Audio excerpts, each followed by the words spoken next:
యెరూషలేములో జరిగిన ఓ దివ్యమైనటువంటి సంగతి. 11వ అధ్యాయం మార్కు సువార్త 15వ వచనం నుంచి 17వ వచనం వరకు. వారు యెరూషలేమునకు వచ్చినప్పుడు ఆయన దేవాలయములో ప్రవేశించి దేవాలయములో క్రయ విక్రయములు చేయువారిని వెళ్ళగొట్టనారంభించి రోకలు మార్చు వారి బలలను గొవ్వలమ్ము వారి పేటలను పడద్రోసి దేవాలయము గుండా ఏ పాత్ర అయినను ఎవరిని తేనీయకుండెను. మరియు ఆయన బోధించుచు, నా మందిరము సమస్తమైన అన్ని జనులకు ప్రార్థనా మందిరం అనబడును అని వ్రాయబడలేదా? అయితే మీరు దాన్ని దొంగల గుహగా చేసి నేను. యేసయ్య కొరడా తీసుకొని వాళ్ళను కొట్టి కొరడా జులిపించి ప్రభువారు దైవావేశంతో యెరూషలేము సంఘాన్ని, మందిరాన్ని సంస్కరించాడు. వేదనతో మందిరాన్ని చూస్తూ అంటాడు, నా తండ్రి ఇల్లు లేక నా మందిరం సమస్త జనులకు ప్రార్థనా మందిరం అనబడును, కానీ మీరు దేవుని మందిరాన్ని దొంగల గుహగా చేశారు అంటాడు. దైవజనమా, నేను ఎవరిని విమర్శించను, విమర్శ నాకు ఇష్టం ఉండదు. కానీ సద్విమర్శ ఎప్పటికీ సహేతుకమైంది. నేను చెప్పబోయే మాట విమర్శ కాదు, దిద్దుబాటు. ఎవరినో మనసులో పెట్టుకొని నేను వాక్యం చెప్పట్లేదు. పరిశుద్ధాత్ముడు రాబోయే తరాలకు కానీ ఈ తరానికి కానీ జీవము కలిగిన దేవుని సంఘం ఎలా ఉండాలి, లేఖనం ఏం చెప్తుంది, మందిరంలో ఏమి జరగాలి, ఏమి జరగకూడదు, లేఖనాన్ని ఆధారం చేసుకొని నేను చెప్పాలని ఆత్మచేత ప్రేరేపించబడి మీ ముందుకొచ్చాను. కొన్ని మందిరాలు దొంగల గుహగా మారిపోయాయి. కొన్ని సంస్థలు పేరుకు మందిరాలే కానీ అవి దొంగల గుహలు. యేసు ప్రభు చెప్పిన మాట, సహజంగా దొంగల గుహలు జరిగేది ఏంటి? దోచుకున్నవి పంచుకుంటారు, అంతే కదా. దోచుకున్నదాన్ని పంచుకుంటారు. కొన్ని మందిరాలు ప్రజల దగ్గర నుంచి డబ్బును దోచుకోవటం, దాచుకోవటం, పంచుకోవటం.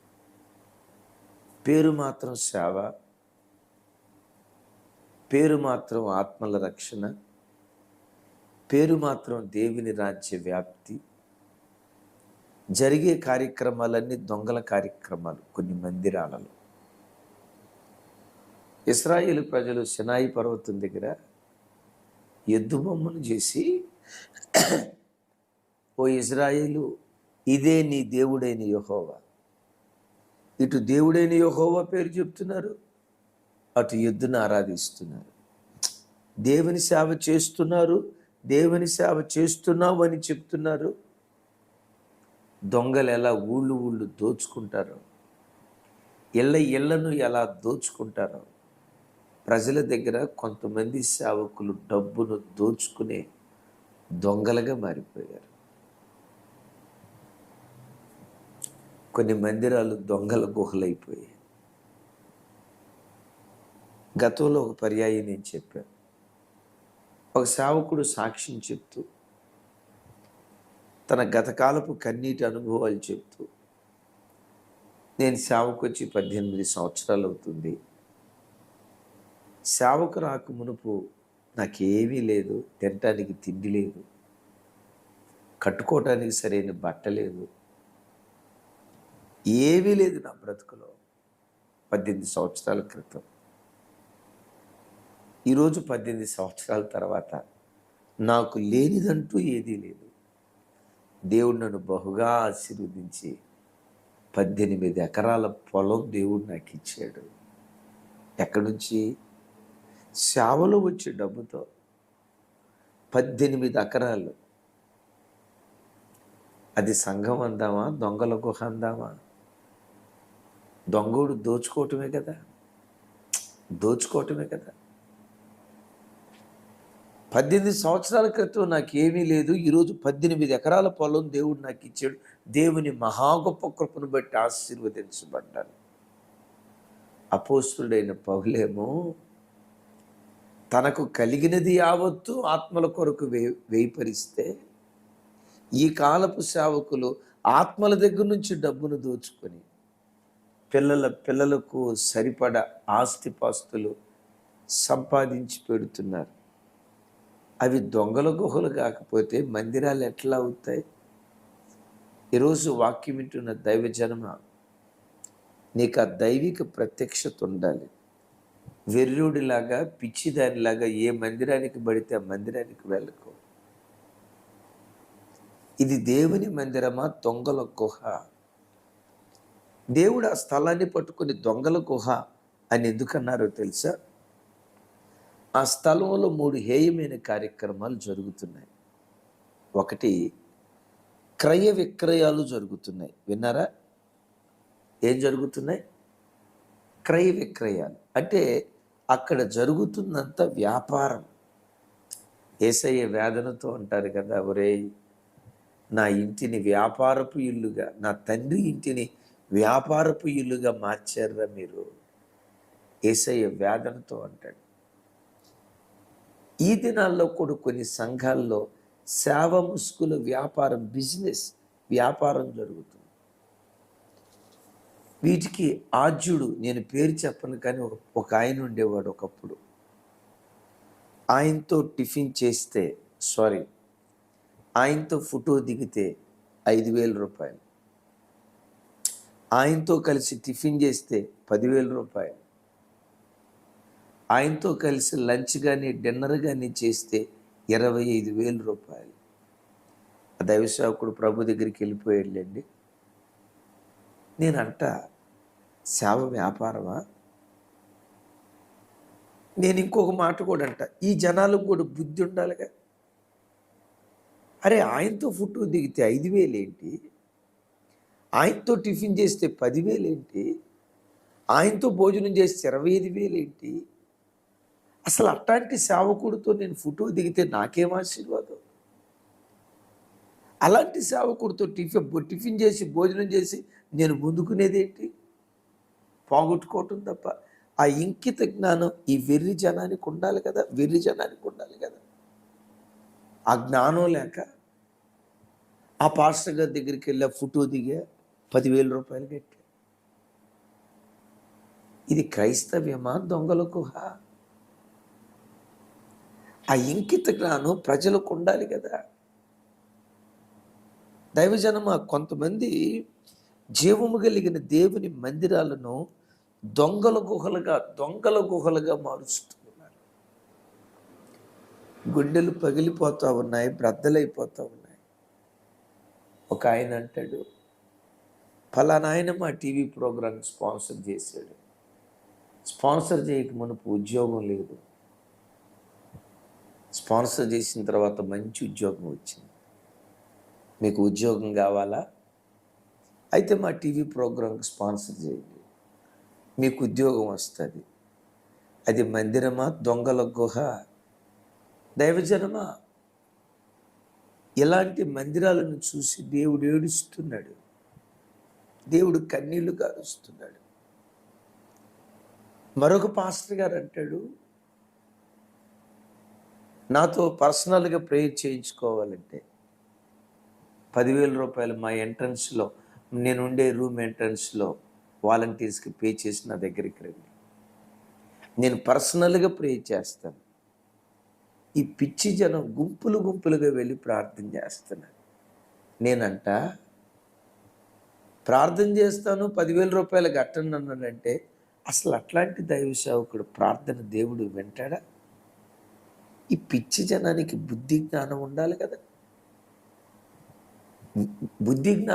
కదా, అసలు ఇట్లాంటి సేవకుడు ప్రార్థన చేస్తే దేవుడు నా జీవితంలో ఎట్లా కార్యం చేస్తాడు? ప్రార్థన డబ్బులు కమ్ముకొని, వాక్యాన్ని డబ్బులు కమ్ముకొని, నూనెను డబ్బులు కమ్ముకొని, ప్రతి దాన్ని అమ్ముకొని దేవుని ఇంటిని వ్యాపారపు ఇల్లుగా మార్చిన ఈ సేవకుడు ప్రార్థన చేస్తే నేను ఎట్లా కనికరించబడతా? నేను ఎట్లా పరలోక రాజ్యానికి వెళ్తా? ఈ దైవిక జ్ఞానం ప్రజలకు ఉండాలి కదా. దైవజనమా, నువ్వు వెళ్ళే మందిరం అది దేవుని మందిరమా, దొంగల గుహ? ఆలోచించు. వ్యాపారపు ఇల్లుగా అది బ్రతుకుతుందా? వ్యాపారపు ఇల్లుగా మందిరం ఉందా? ప్రార్థన ఆరాధించే మందిరంగా మాత్రమే ఉందా? కొన్ని చోట్ల రెండు కలుస్తున్నాయి. ఆలోచించండి. రెండు కలిసి కలగొలుపుగా, ఇందాక చెప్పే కదా, ఎద్దును చూపించాడు, ఇదే నీ దేవుడైన యెహోవా. అక్కడ విగ్రహారాధన ఉంది, దేవుడైన యెహోవా. ఒకవైపు ఆరాధన, ఇంకొక వైపున చూడండి, ఒకవైపు ఆరాధన, ఇంకొక వైపున దేవుని సేవ.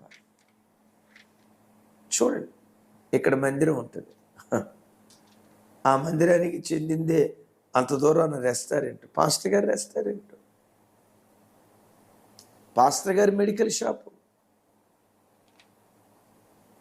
రేపో మాపో చూడండి, పాస్టర్ గారి సూపర్ మార్కెట్ కూడా వస్తుంది.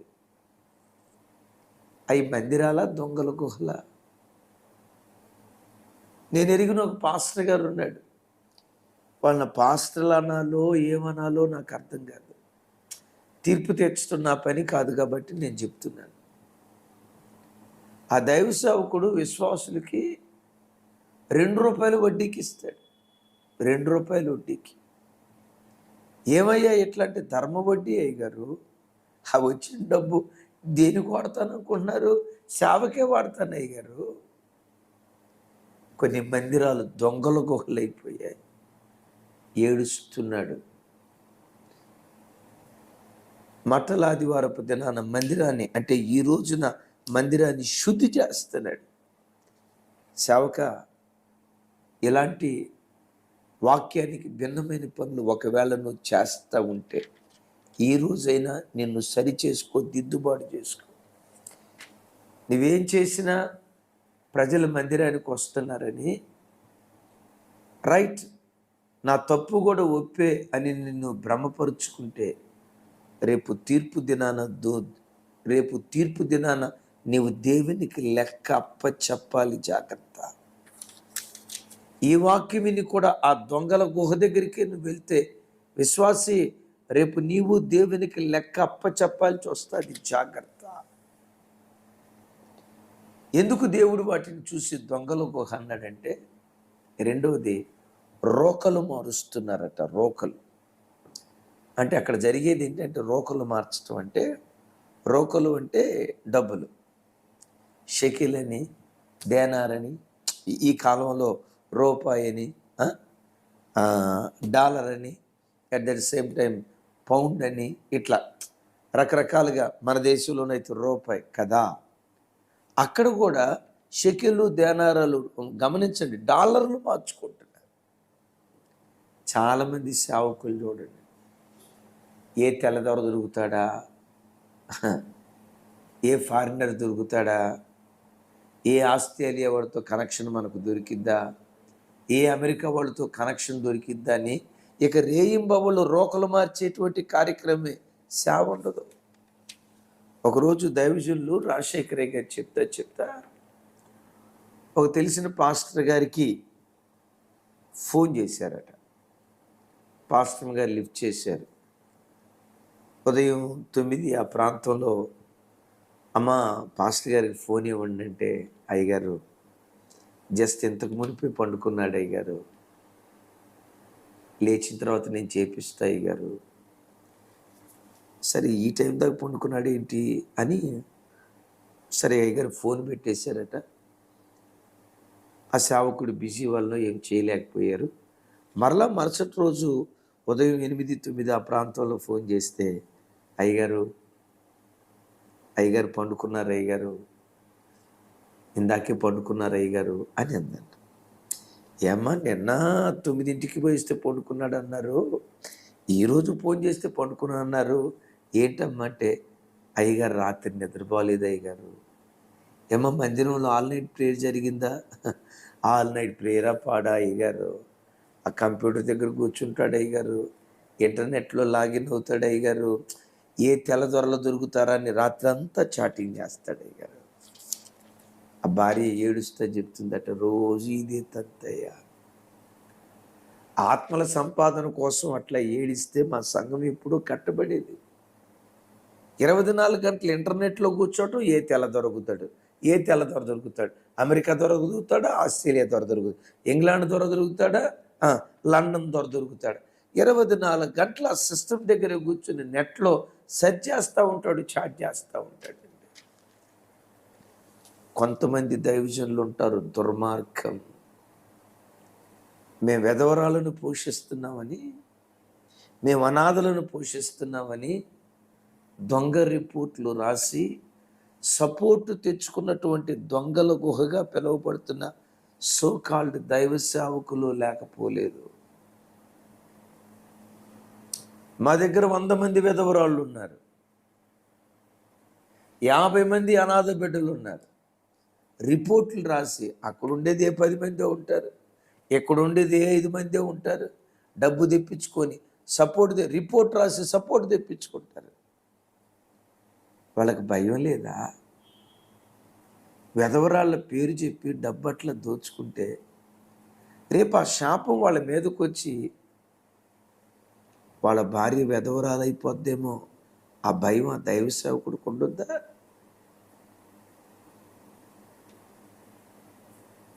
రేపు వాళ్ళ కుమార్తెల పరిస్థితి అట్లా అయిపోద్దేమో, ఆ భయం వాళ్ళకు ఉండొద్దా? ఎంత ధైర్యంగా అనాథ బిడ్డల పేరు చెప్పి మేము అనాథలను పోషిస్తున్నాం. యథార్థంగా నడిపించే వాళ్ళు ఉన్నారు, లేరని కాదు సుమి. దిక్కులేని వెధవరాండ్రకు ఆశ్రయం ఇచ్చేటువంటి వాళ్ళు ఉన్నారు, ఫారిన్ సపోర్ట్ తెచ్చుకొని న్యాయంగా చేసేవాళ్ళు ఉన్నారు. అయితే న్యాయంగా చేసేవాళ్ళు 10% అయితే 90% దొంగల గుహలే. నాకు కొన్నిసార్లు అనిపిస్తుంది, వీళ్ళకి భయం అనిపించదా? అనాథ బిడ్డల పేరు చొప్పున డబ్బు తెచ్చుకుని వీళ్ళు విలాసాలు అనుభవిస్తూ ఆస్తిపాస్తులు కోట్ల రూపాయలు సంపాదిస్తే భవిష్యత్తులో ఆ శాపం, ఆ ఉసురు తగిలి వీళ్ళ పిల్లలు అనాథలైపోతారేమో, ఆ భయం ఉండదా? ఆ రోజున యెరూషలేములో సంఘం, దేవుని మందిరం దొంగల గుహ ఎట్లయిందో, ఈ రోజుల్లో కూడా కొన్ని మందిరాలు దొంగల గుహలైపోయాయి. క్రయ విక్రయాలు, రోకలు మార్చటం. మూడవది ఏంటో తెలుసా? గొవ్వలను అమ్ముకుంటున్నారు. గొవ్వ పావురం పరిశుద్ధాత్మకు గుర్తు. దైవజనమా, కొంతమంది అసలు పరిశుద్ధాత్మే లేదంటారు, అమ్మేస్తున్నారు ఆత్మని అమ్మేస్తున్నారు. భాషలేనేవంటారు, భాషలు మాట్లాడితే అర్థం చెప్పాలి, లేకపోతే అది భాష కాదు. కొంతమంది మాట్లాడే భాషలను కొంతమంది సోకాల్డ్ దైవ సేవకులు వెకిలిగా లైవ్లో మాట్లాడుతున్నారు. భాషల వరం లేదా? భాషలు మాట్లాడకూడదా? అపోస్తలుడైన పౌలు వారు ఏమన్నారు? మీ అందరికంటే నేను ఎక్కువ భాషలు మాట్లాడతాను. మీ వ్యక్తిగత క్షేమాభివృద్ధి కొరకు భాషలు మాట్లాడండి, నేను మాట్లాడతా. అయితే అల్లరిగా ఉండకూడదు, నిజమే. అయితే వివాదంగా ఉండకూడదు. అయితే భాషలు మాట్లాడేవాడు అర్థం చెప్తేనే భాషలు మాట్లాడాలన్నో. అంటే మాట్లాడిన భాష భూమి మీద భాష అయి ఉండాలా? అది కూడా కాదు. పౌలు గారు అంటాడు కదా, వాడు భాషల ద్వారా మర్మములు పలుకుచున్నాడు, మనుషుడు ఎవ్వడూ దాన్ని గ్రహించలేడు అని అనలేదా? ఈ సేవకులు ఆ వాక్యం చదవలేదా? గొవ్వలను అమ్మేస్తున్నారు. పరిశుద్ధాత్మ లేదండి, భాషలు లేవండి, పరిశుద్ధాత్మను అమ్మేస్తున్నారు. అవి దొంగల గుహలు కాదా? ఆత్మను గురించి వెకిలిగా మాట్లాడేవాడు దొంగల గుహ చెందినటువంటి వాడు కాదా? ఈ వాక్యం వింటున్న బిడ్డలారా, మీరు వెళ్తున్న సంఘాల్లో పరిశుద్ధాత్ముడు ఉన్నారా? పరిశుద్ధాత్మను విశ్వసిస్తున్నారా? పరిశుద్ధాత్మ భాషలను మీరు నమ్ముతున్నారా? పరిశుద్ధాత్మని యొక్క ఉనికిని విశ్వసిస్తూ ప్రభుని ఆరాధిస్తున్నారా? ఆత్మ లేదు, ఆత్మ లేదు, ఆత్మ లేదని వెకిలి మాటలు మాట్లాడుతున్నారా? దొంగలు అదైపోదు, జాగ్రత్త. ఇదొక కోణం అయితే, పరిశుద్ధాత్మను నమ్మే,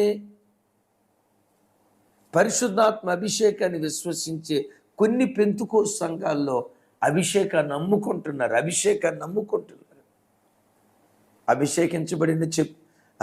అభిషేకించబడిన మ్యాట్ అండి. ఈ మ్యాట్ తీసుకొని వెళ్ళి మీ ఇంట్లో వేసుకొని ఆ మ్యాట్ మీద మోకరించి ప్రార్థన చేస్తే ప్రార్థన అభిషేకం మీ మీద దిగిద్దండి. ఇది అభిషేకపు చాప అంటాడు. ఇది అభిషేకించబడిన పెన్ను అంటాడు ఒక ఆయన. ఇది అభిషేకించబడిన కర్చీప్ అంటాడు. ఇది అభిషేకించబడిన నూనె అంటాడు. అభిషేకించబడిన కర్చీపులు అమ్మేవారు అభిషేకించబడిన నూనె బాటిల్ అని చెప్పి ఆ నూనె బాటిల్ అమ్మేవారు. ఇది అభిషేకించబడిన చాప, అభిషేకించబడిన పెన్నని అభిషేకం పేరు చొప్పున ఈ క్రయ విక్రయాలు చేసేవాళ్ళు ఎవరో తెలుసా? ఆత్మను అమ్ముకునేవాళ్ళు. పరిశుద్ధాత్మ అభిషేకపు ముసుగులో కొన్ని స్థలాలలో వ్యాపారం జరుగుతుంది. అవి దేవుని మందిరాలు కాదు, దొంగల గుహలో.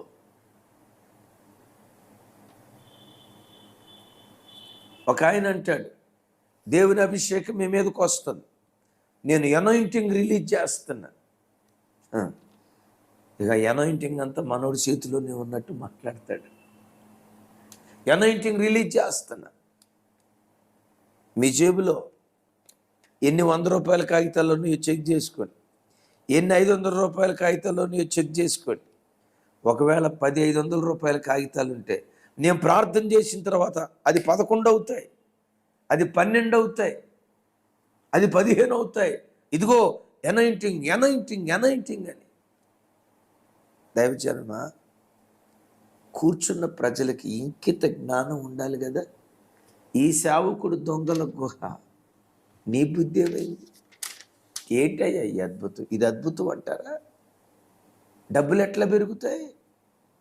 ఒకవేళ డబ్బులు పెరిగినాయి అనుకోండి, ఆ జేబులో ఒక 500 కాగితాలు 5 అదనంగా వచ్చినాయి అనుకోండి, ఎక్కడి నుంచి వచ్చినాయి 500 కాగితాలు? పరలోకంలో దేవుని దగ్గర ఉన్న ప్రింటింగ్ మెషిన్ ఉందా? లేదుగా. లేదు కదా. అంటే ఎవరి జేబులో నుంచి ఉన్న కాగితాలన్నా, ఇప్పుడు భూమి మీద ఏమి కాగితాలు ఉన్నా ఆర్బీఐ ద్వారా ప్రింట్ అయిన కాగితాలే భూమి మీద ఉంటాయి. సపరేట్ కాగితాలు ఏమి ఉండవు కదా. ఒక 5 కాగితాలు నీ జేబులోకి వచ్చినాయి అంటే వేరే వాడి జేబులో ఉన్న కాగితాలు నీ దగ్గరికి రావాలా? వేరే వాడి బీరువాలు అంటే దేవుడు దొంగతనాన్ని ప్రోత్సహిస్తాడా?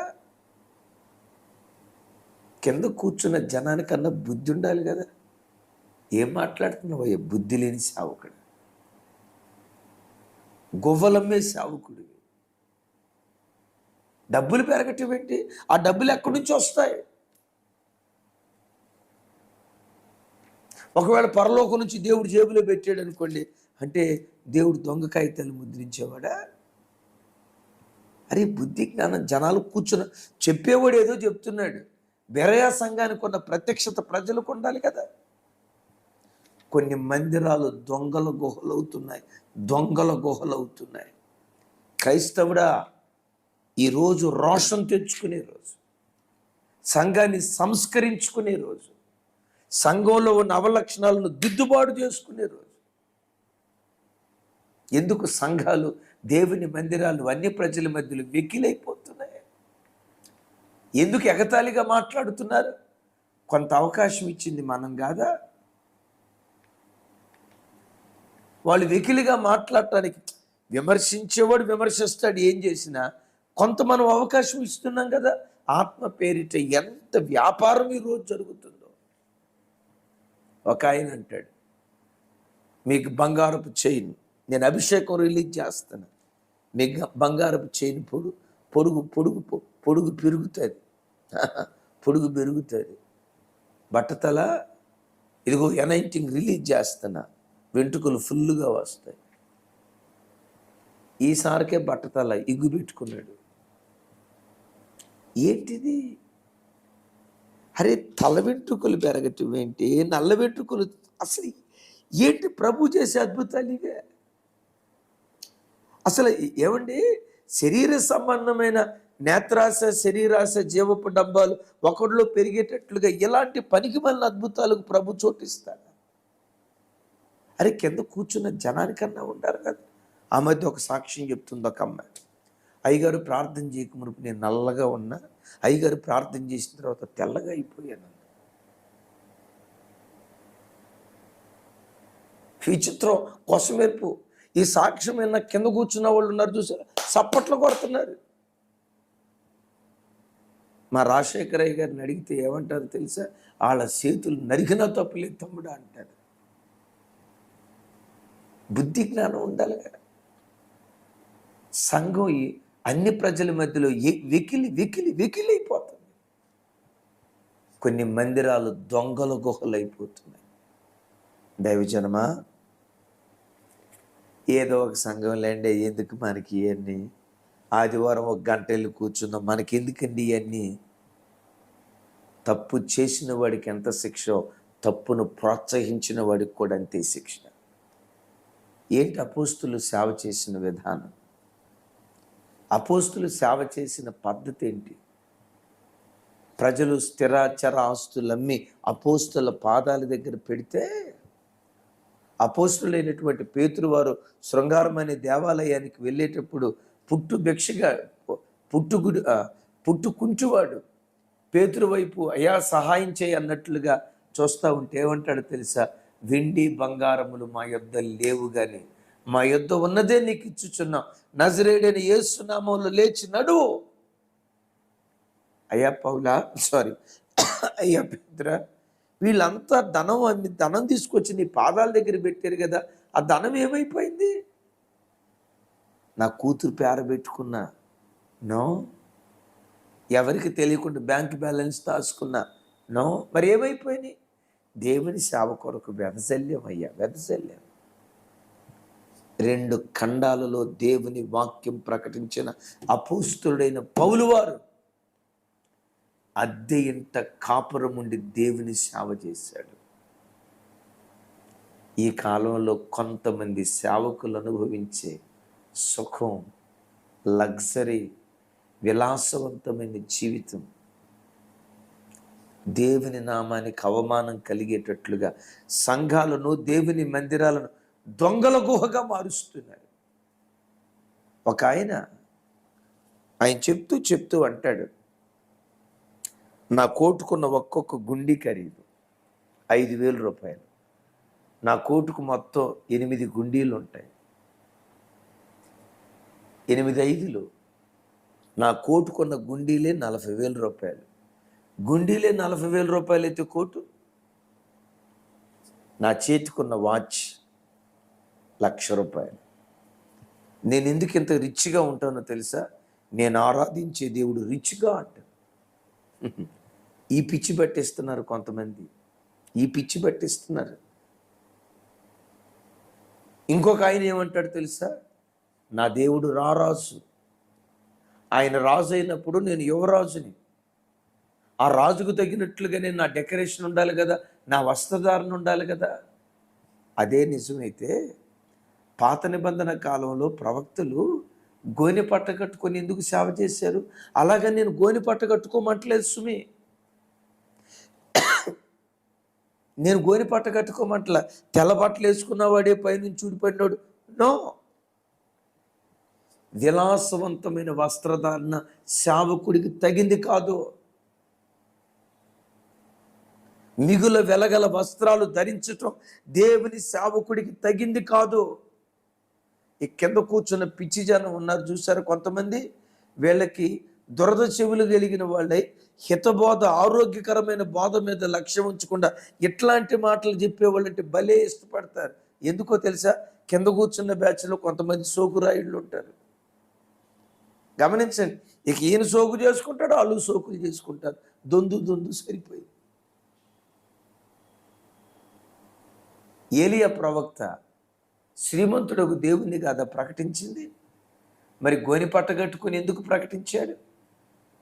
ఎలీషా ప్రవక్త, బాప్తిస్మం ఇచ్చి యోహాను మల చుట్టూతో తోలుదట్టి ఒంటి రోమములు గల వస్త్రాన్ని ధరించి ఎందుకు ఆ కాలంలో ప్రవక్తలు, దైవ సేవకులు ఎందుకు ఆ రీతిగా సేవ చేశారు? సేవకుడు తన వస్త్ర వేషధారణ విషయంలో మిగులు వెలగలిగిన వాటిని ధరించటం దేవుని వాక్యానికి విరుద్ధం.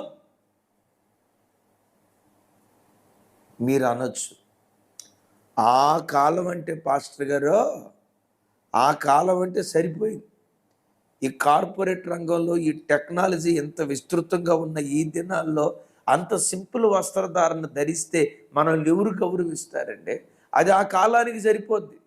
ఒకవేళ ఏలియా ప్రవక్త, ఎలీషా ప్రవక్త, మోషే ప్రవక్త ఈ కాలంలో ఉంటే అసలు ఏ రేంజ్లో ఉంటారో తెలుసా అని మీరు అంటారా? బైబిల్లో గుండెలు బ్రద్దలు చేసే ఒక మాట మీకు చదివి వినిపిస్తా. మొదటి 3.5 సంవత్సరాల శ్రమల కాలం పూర్తయిన తర్వాత రెండవ 3.5 సంవత్సరాల కాలపు శ్రమల కాలంలో దేవుని వాక్యం ప్రకటించడానికి 2 సాక్షులు వస్తారు భూమి మీదకి అని క్రైస్తవ సంఘం ప్రకటన గ్రంథంలో రాయబడింది.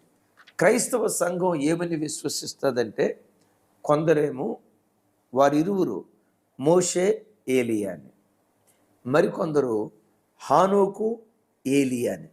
సరే, ఎవరు అనేది మనం ప్రక్కన పెడదాం. మొత్తానికి వాళ్ళు పాత నిబంధన కాలపు ప్రవక్తలు. వారు పాత నిబంధన కాలపు ప్రవక్తలు మొదటి 3.5 సంవత్సరాల శ్రమల కాలం పూర్తయిన తర్వాత వాళ్ళు భూమి మీద సేవ చేయటానికి వచ్చి దరిదాపుగా లేఖనాల్లో చూస్తాం 3.5 సంవత్సరాలు ఈ భూమి మీద వాళ్ళు సేవ చేస్తారని పరిశుద్ధ లేఖనాల్లో రాయబడింది. అయితే ఆ 3.5 సంవత్సరాలు సేవ చేయబోయే ఆ 2 సాక్షులు భూమి మీదకి వచ్చిన తర్వాత ఎలాంటి వస్త్రధారణతో సేవ చేస్తారో చూడండి. ప్రకటన గ్రంథం 11వ అధ్యాయం 3వ వచనం, నేను నా 2 సాక్షులకు అధికారం ఇచ్చేదను, వారు గోనె పట్ట ధరించుకుని 1260 దినములు ప్రవచింతురు. ఏం ధరించుకొని? ఏమండి, ఏం ధరించుకొని? ఇది కార్పొరేట్ రంగం అండి, కంప్యూటర్ యుగం అండి, టెక్నాలజీ పెరిగిందండి, కాలానికి తగినట్లుగా మనం ఉండాలండి, మన వస్త్రధారణ హైఫైగా ఉండాలండి, లేకపోతే జనాలు విలువివ్వరండి, ప్రజలు వింటున్నారని నోటుకొచ్చినట్టు మాట్లాడితే అది దొంగల గుహ, దొంగల గుహ. ఏలియా, మోషే లేకపోతే ఏలియా, హానోకు ఈ భూమి మీద ఈ కంప్యూటర్ యుగంలో సేవ చేయడానికి వచ్చినప్పుడు గోనె పట్ట కట్టుకున్నారట. గోనె పట్ట అంటే గోనె పట్ట కట్టుకోమని కాదు నేను చెప్పే మాట, తెల్ల బట్టలు వేసుకొని చింపిరి జుట్టుతో ఉండమని కాదు నేను చెప్పే మాట. దైవజనుడని పిలువబడేవాడు ఆడంబరంగా బ్రతకూడదు. ఈ వాక్యం వింటున్న దైవజన్మ, సేవ ముసుగులో కొన్ని చోట్ల వ్యాపారం జరుగుతుంది. కొంతమంది పేద ప్రజల రక్తాల మీద కొంతమంది సేవకులు విలాసాలు అనుభవిస్తున్నారు. వాళ్ళ శ్మశానాల మీద అందమైన కట్టడాలు కట్టుకుంటున్నారు, దోచుకొని దొంగల గుహలో.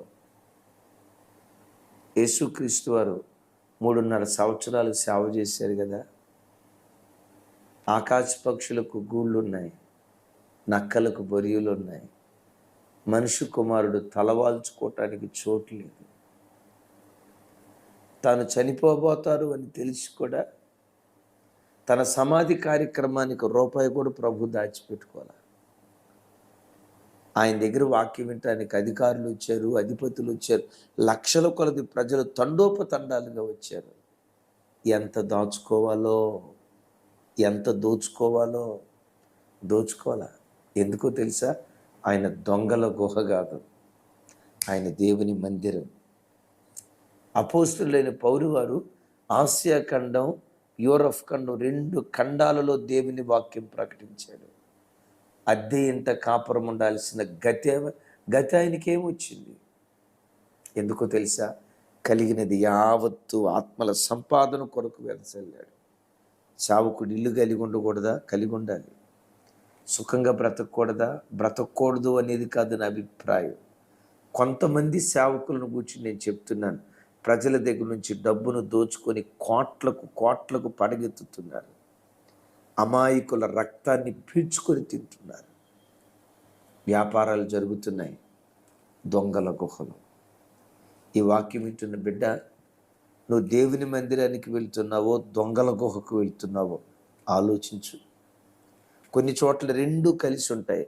ఒకవైపు దేవుని సేవ జరుగుతుంది, ఇంకొక వైపు దొంగల గుహ, రెండూ కలిసి జరుగుతున్నాయి.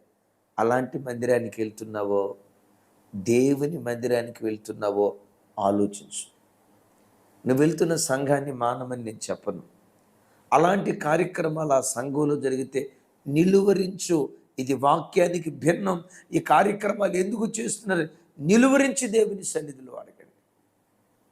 యేసుక్రీస్తు లాంటి రోషం ఈ దినాన రాబో మన బ్రతుకు కాలమంతా మన మీద దేవుడు కుమ్మరించునుగాక. రాజీ లేని జీవితం ప్రభు కొరకు జీవించుదాం.